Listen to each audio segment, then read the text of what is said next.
listen, hold on. If they find a dead body in me and your car, and this is our car, do you think they'll let me and you stay out like long as they got out? So think about this. Yeah. What you think about that? He didn't do it.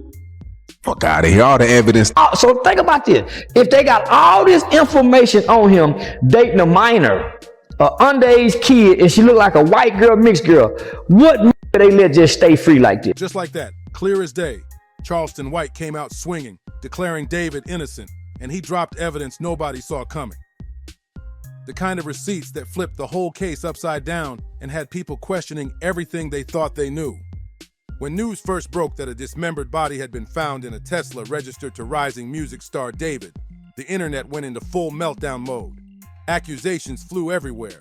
Wild theories spread like wildfire, and headlines rushed to crown him guilty before a single charge even hit. Fans argued nonstop, some claiming his lyrics were hidden confessions, while brands cut ties instantly to save face. But right in the middle of the madness, one man wasn't scared to say what almost nobody else dared to. Charleston White, known for his raw mouth, bold takes, and zero filter, Charleston shocked everyone when he flat out declared that the 20-year-old rapper wasn't guilty at all. He even argued that the biggest sign of David's innocence was the fact that he hadn't been arrested. Think about that for a second. Charleston didn't just talk, he doubled down with cold logic. He said in America, especially for young black men, cops lock people up with far less proof every single day. If the police really had solid evidence against David, Charleston swore he'd already be sitting in a cell. They arrest with way less evidence, he reminded people. They'll put him in jail just to hold him. To Charleston, the lack of charges wasn't proof of a secret case building. It was proof there was no case at all. So I'm saying, let me think outside the box. Maybe his mama done it. Maybe her mama done it and set him up. Maybe one of them racist uncles or cousins don't like her. Maybe the other boyfriend done it. Maybe the pimp who was sex trafficking her for the last year when she ran away. And to drive his point home, he used one of his gritty, in-your-face analogies. The kind that made folks squirm, but also made them think twice. That raw comparison cut deep into Charleston's argument. He claimed that if it was a regular person tied to a body, they'd be locked up instantly. But David, he was still touring, still free, still moving in public with no cuffs in sight. That, Charleston said, spoke louder than all the gossip and online chatter combined. And Charleston didn't stop there. He started tearing apart the allegations that David had been involved with a younger girl and somehow tied to her tragic ending. Social media was swamped with rumors. Matching tattoos, leaked photos, even lyrics fans swore were secret confessions. But Charleston wasn't buying it. And he wasn't about to let the internet convict David without real proof. Charleston wasn't buying the story at all. He flat out called it too neat, too picture perfect of a setup. A black artist tied to a missing 15-year-old girl with supposed evidence linking him to her passing. And yet not even a single detainment, not one charge to hold him temporarily. To Charleston, that silence from law enforcement wasn't neglect. It was proof that maybe David wasn't the monster the world wanted him to be. OJ was found with a bloody glove. He was arrested immediately. Immediately, with all the circumstantial evidence they found on OJ, they placed it. So you mean to tell me they got all of this on this and he still get to move freely amongst America? And true to form, Charleston didn't sugarcoat it. He forced his audience to sit with the ugliest details. He reminded everyone that the body wasn't just found, it was butchered, chopped up, and hidden in a way that screamed planning, cruelty, and cold calculation. He asked straight up, was David really capable of something that twisted, or was someone else behind it? Could this whole thing have been a setup? They got all this evidence to say he did it. Body sliced up, butchered, and still no arrest. Charleston's words spread across X, YouTube, and Instagram like wildfire. To some, he was defending the undefendable, shielding a man whose car contained a teenager's remains. But to others, he was the only one brave enough to say out loud what they'd been secretly thinking, that maybe this case wasn't so simple after all. And Charleston didn't just drop one wild take and bounce. No, he doubled down, circling back again and again, hammering his point until it stuck. To him, it wasn't just suspicious that David hadn't been cuffed yet. It was straight up impossible to believe the story being pushed. He even pulled out one of the most infamous comparisons in legal history, the O.J. Simpson trial. Charleston pointed to the hypocrisy, reminding his viewers that cops lock men up every day on the weakest, flimsiest evidence imaginable. So if David supposedly had stronger evidence against him, why hadn't the same thing happened here? From there, Charleston's theories only got darker. He started painting chilling scenarios where someone else could have been behind the crime, ideas that made people uneasy, but revealed just how little trust he had in the official narrative. These weren't courtroom statements polished by lawyers. They were wild, unfiltered shots fired straight into the public like grenades. But that's exactly why Charleston's words hit so hard. He wasn't tied down by evidence rules or soft legal talk. He spoke raw, messy, and full of fire. And that's what made the streets listen. In his eyes, the whole case just didn't add up. He even laughed at the idea that David's relationship with the victim was some open and shut fact. Charleston tore into the so-called matching tattoos that had gone viral. Both David and the 15-year-old girl with the same little tattoo on their index fingers. Fans swore it was proof of intimacy, but Charleston wasn't buying that story. To him, it was flimsy. Another weak detail the media had blown up into headlines meant to bury David alive. Then came the line that made the internet explode. The most controversial part of Charleston's defense. He turned his criticism directly toward the girl, using words that many found offensive, but making clear he believed David was being used as a scapegoat. That statement wasn't just sharp, it was a bombshell that split people right down the middle. Critics were furious, accusing him of victim blaming and excusing David by attacking someone who wasn't even here to defend herself. But Charleston's defenders clapped back, arguing he wasn't excusing anything. He was flipping the script, forcing people to ask if the narrative being pushed was way too one-sided. For Charleston, hard questions, no matter how ugly, were better than blind acceptance. And I know they said, man, he wrong for calling her a little hoe, but she was. Little girl don't run away from home, little hoes. And he kept hammering the racial angle until it became the core of his argument. Over and over, he reminded folks, they don't let black men walk away from crimes like this in America. That one line echoed across timelines, podcasts, and live streams. To Charleston, it was the ultimate logic. If a young black man had really committed something this brutal, there's no way he'd still be free. The fact that David was still breathing fresh air, still uncharged, still walking outside with his head up, that meant something deeper was in play. That was Charleston's rallying cry, and that's why he stood out in this storm. While everyone else obsessed over leaked photos, tattoos, and cryptic lyrics, Charleston pulled the camera back, pointing at the bigger picture. Race, justice, and how the system treats young black men when the spotlight's on. By now, Charleston wasn't just questioning the case. He was tearing it apart piece by piece, daring anybody to prove him wrong. And he spoke with the conviction of a man who had spent his whole life studying how injustice works. This was bigger than just one rapper. It was about a system that had never played fair, with black men suddenly looking too fair in a case that seemed built for a quick conviction. Charleston's logic was almost upside down. Where most people saw the body in David's Tesla, the rumors of a relationship with a minor, and the chilling lyrics in his songs as signs of guilt, Charleston looked at the same facts and saw innocence. Why? Because if the guilt were real, he argued, the system wouldn't have waited a second to throw David in chains. It was a wild contradiction, but that's what made people stop and listen. Charleston wasn't denying the evidence existed. He was saying there was too much. So much stacked against David that the very fact no arrest had been made was suspicious. That was his twist. The mountain of evidence was exactly why he believed it had to be a setup. And Charleston pushed the idea further, spinning theories most folks wouldn't even whisper. What if, he asked, this wasn't David's crime at all? What if it was a carefully staged frame-up, designed to look airtight, but full of holes once you dug deeper?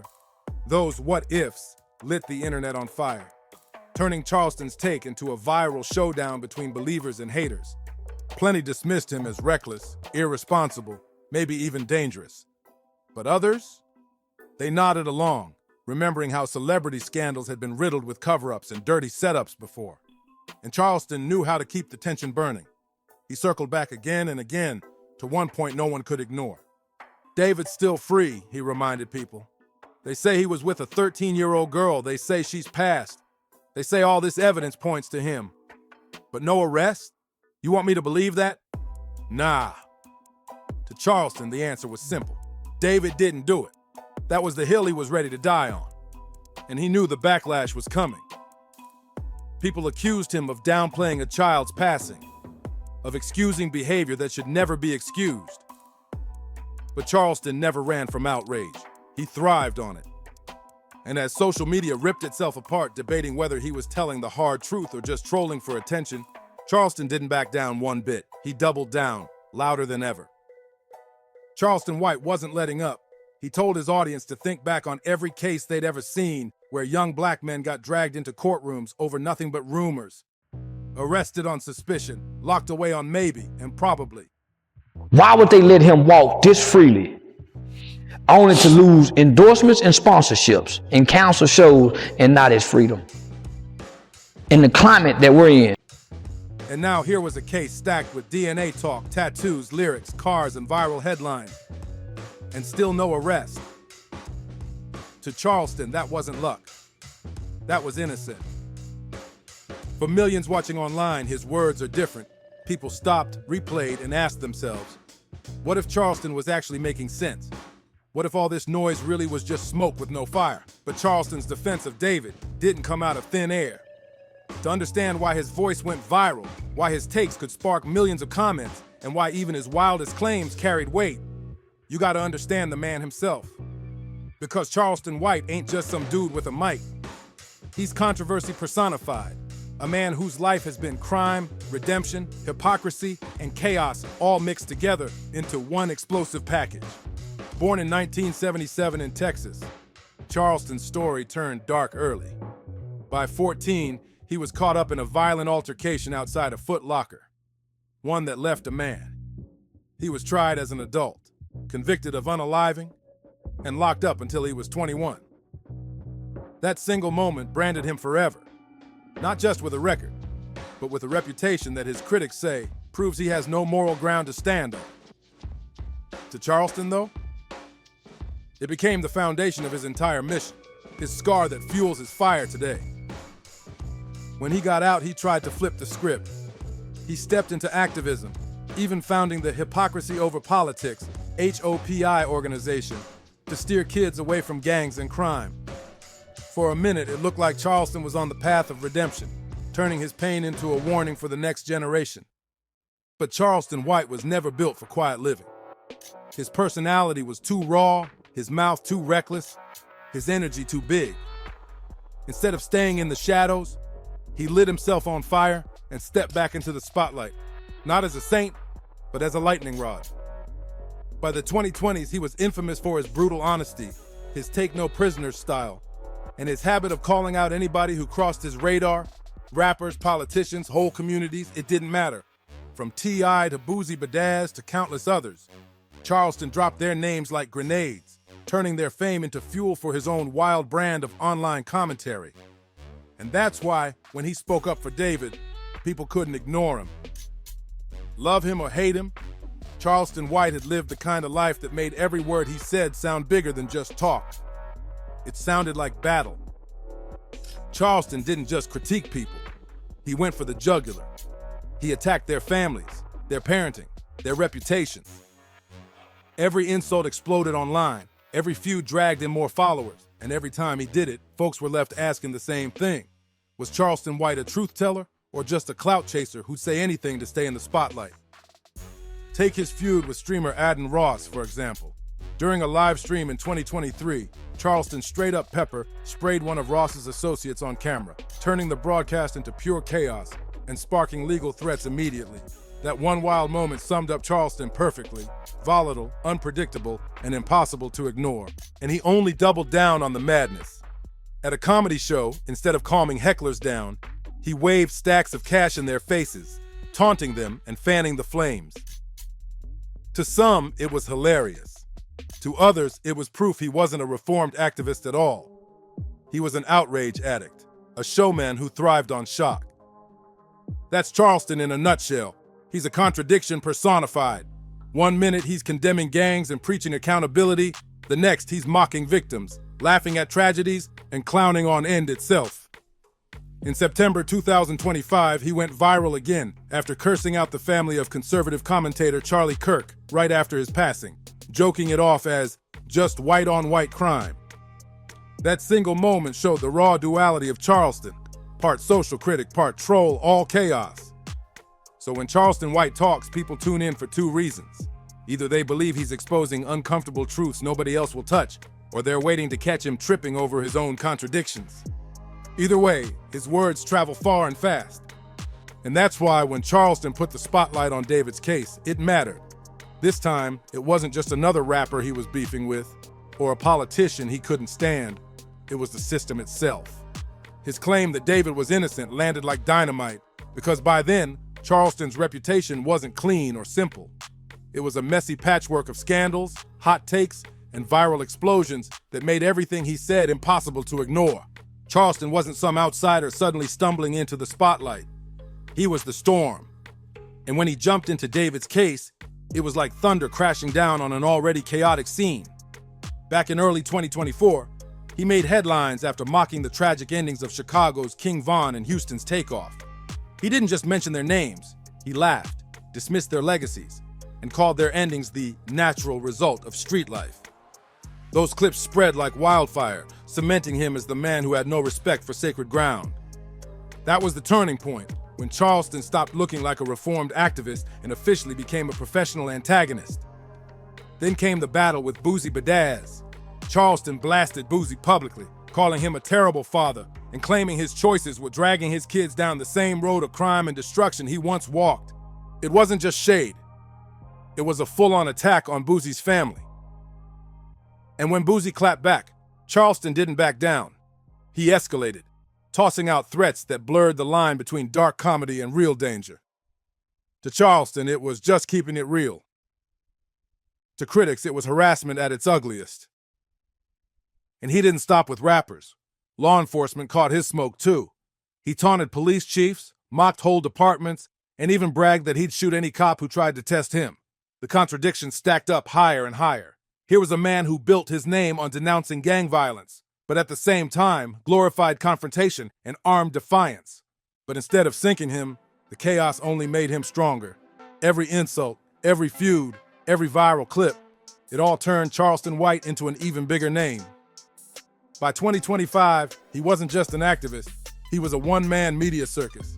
Whether it was flashing guns on IG Live or roasting rappers during interviews, Charleston had figured out how to turn controversy into currency.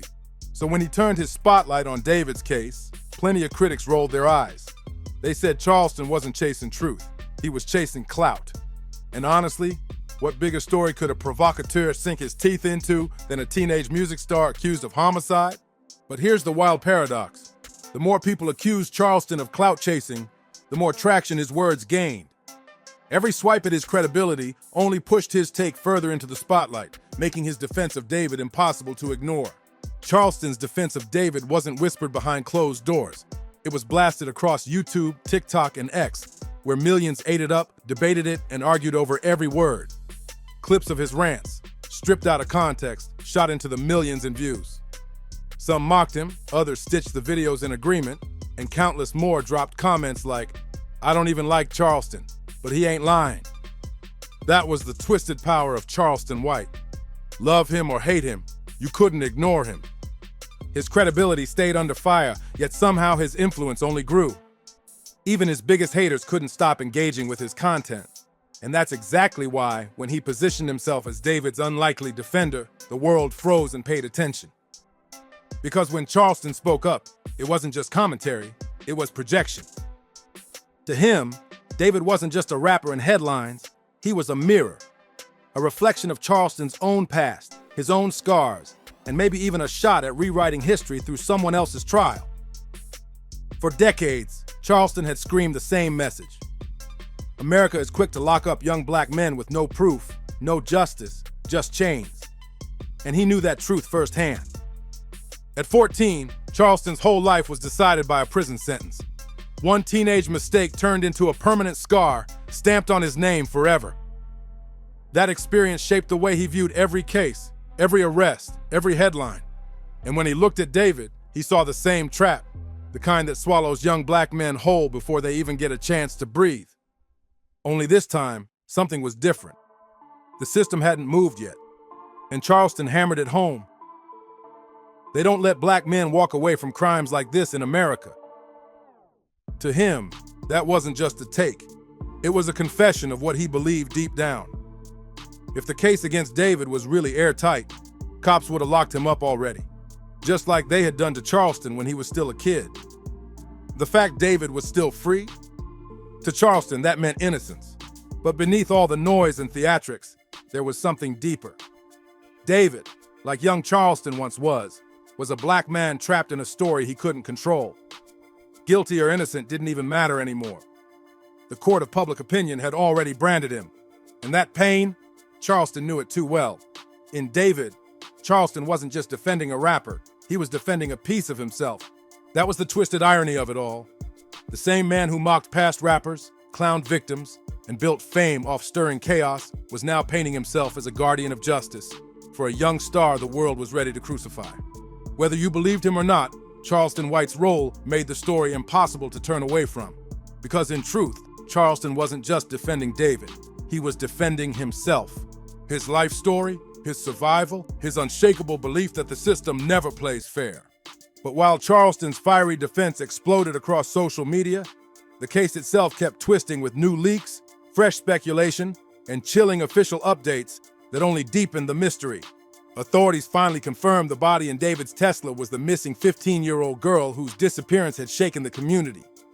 The details were brutal. Her remains dismembered, stuffed in the trunk, hidden with clear signs of deliberate concealment. For the public, this sounded like a smoking gun. Yet law enforcement stayed silent. Reporters pushed for answers, but police kept repeating the same cold line. No arrests have been made at this time. That phrase became a broken record, echoing across press conferences, news tickers, and headlines, fueling even more confusion. Meanwhile, the internet did what it always does: turn tragedy into content. TikTok sleuths picked apart David's lyrics, treating songs like Romantic Homicide as if they were his personal diary. Fans broke down his music videos frame by frame, swearing they saw hidden clues about the crime. Others compared his tour schedule with the timeline of the girl's disappearance, searching for overlaps that might link him to her final days. And yet, despite all the theories and viral breakdowns, nothing solid was made public. No DNA reports, no eyewitnesses, no digital trail tying David directly to end. Just whispers, speculation, and a mountain of circumstantial links. But make no mistake, the case wasn't frozen. Behind the scenes, detectives were digging deep into digital records, chasing leads the internet could only guess at. The silence wasn't the end. It was the setup for something even bigger. Cell phone pings, interstate agencies, and whispers of the body crossing state lines. The investigation was growing bigger by the day. Every new leak hinted that this wasn't just a local tragedy, but a tangled web stretching far wider. And right in the middle of it, Charleston White's commentary turned dangerous. By declaring David innocent in front of millions, he wasn't just defending a rapper, he was shaping the entire narrative. Suddenly, hashtags like #FreeDavid and #Charleston said it started trending across X, with fans parroting his every word. That's the strange, unsettling power of viral commentary. It doesn't just respond to the news, it rewrites it. And in this case, Charleston White had crowned himself the loudest pen on the page. As his defense spread like wildfire, the ripple effect went far beyond his own social media. Mainstream outlets, who had been covering the investigation with a straight, clinical tone, suddenly had to shift gears. They weren't just reporting on the case anymore, they were reporting on Charleston White, a man with no badge, no law degree, no official role, just a megaphone the world couldn't turn off. Opinion columns popped up overnight. Some blasted him as reckless, accusing him of undermining a sensitive investigation by shouting innocent without a shred of proof. Others, though, admitted, begrudgingly, that his point about the lack of an arrest wasn't entirely baseless. Love him or hate him, nobody could deny the truth. Charleston had dragged the David case into an even brighter, messier spotlight. And the fans, they were split into warring camps. On one side stood David's supporters, many of them young, loyal, and hanging on to Charleston's words like gospel. They quoted his analogies, stitched his viral clips, and repeated his mantra over and over. If he really did it, he'd already be locked up. On the other side were the critics, furious at Charleston's defense, calling it a slap in the face to the victim and her grieving family. Online arguments got ugly fast, with users doxing each other over their stances, turning what should have been a solemn investigation into the internet's newest battleground. Even brands got caught in the crossfire. Some companies had already pulled back from David when the scandal first broke, but now they were stuck. Do they cut ties completely and risk losing millions of loyal fans, or wait it out? Scared Charleston might be right and David could eventually walk free. The uncertainty froze endorsements in place, leaving David's career hanging in limbo. Not destroyed, but far from saved. Meanwhile, law enforcement wasn't swayed by hashtags or viral clips. They rarely mentioned Charleston by name, but subtle pushbacks started slipping out. Leaks hinted that investigators were still grinding, combing through hours of surveillance footage, digging into online messages, pulling testimonies together piece by piece. Anonymous sources whispered that the lack of an arrest wasn't proof of innocence. It was prosecutors stalling, determined not to rush charges and risk losing in court. But to Charleston, that silence was everything. Every delay, every vague press release, every no comment became more fuel for his fire. He seized on it all as proof that the system had nothing. To him, the stall wasn't strategy, it was desperation. And the longer it dragged on, the louder his voice grew, pulling more people into his corner. By now, the David case wasn't just about one passing. It had exploded into a cultural storm. It wasn't just a homicide investigation, it was a battle over race, justice, fame, and who really decides guilt in the age of viral content. And at the center of all that chaos, not a police chief, not a prosecutor, not even a journalist.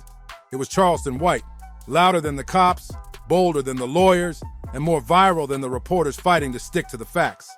As weeks stretched into months, the David case became bigger than a single tragedy. It turned into a mirror, reflecting how society consumes crime, celebrity, and controversy in the digital age. And standing right at the heart of that mirror was Charleston White, feeding the storm with every word. The official investigation dragged on, slow, careful, and methodical. Detectives pieced together evidence, chased digital footprints, and worked with federal agencies across state lines. But while the system moved in silence, Charleston's voice roared louder than ever. For David's fans, he became the light in the darkness. In a moment where the world seemed eager to bury their idol, Charleston gave them permission to keep believing in him. Flawed or not, his arguments gave fans a script to push back against the headlines. And in today's online era, sometimes the narrative hits harder than the facts. Fans, critics, and the media all found themselves trapped in the same loop, waiting for charges, waiting for an arrest, waiting for clarity. And in that endless waiting game, Charleston thrived. Because the longer nothing happened, the stronger his words sounded. The case isn't over. The truth isn't fully known. But one thing's undeniable. Charleston White didn't just comment on a national story. He rewrote its rhythm. He made David's innocence as loud and viral as the crime itself. He turned speculation into debate, debate into content, and content into influence, keeping David's name alive in the court of public opinion. The fallout is still unfolding. David's career dangles in limbo, propped up by a loyal fan base but iced out by a skeptical industry. Law enforcement faces a higher stake than ever. If they move without airtight proof, Charleston's words will come back to haunt them. And for the public, this case is a chilling reminder of how easily truth can get twisted in clicks, clips, and commentary. So what do you think about Charleston White's shocking defense of D4vd? Drop your thoughts down below, smash that like button, subscribe for more, and share this video so everyone can join the conversation. And don't forget, click the cards on your screen to check out more stories just like this. See you on the next one.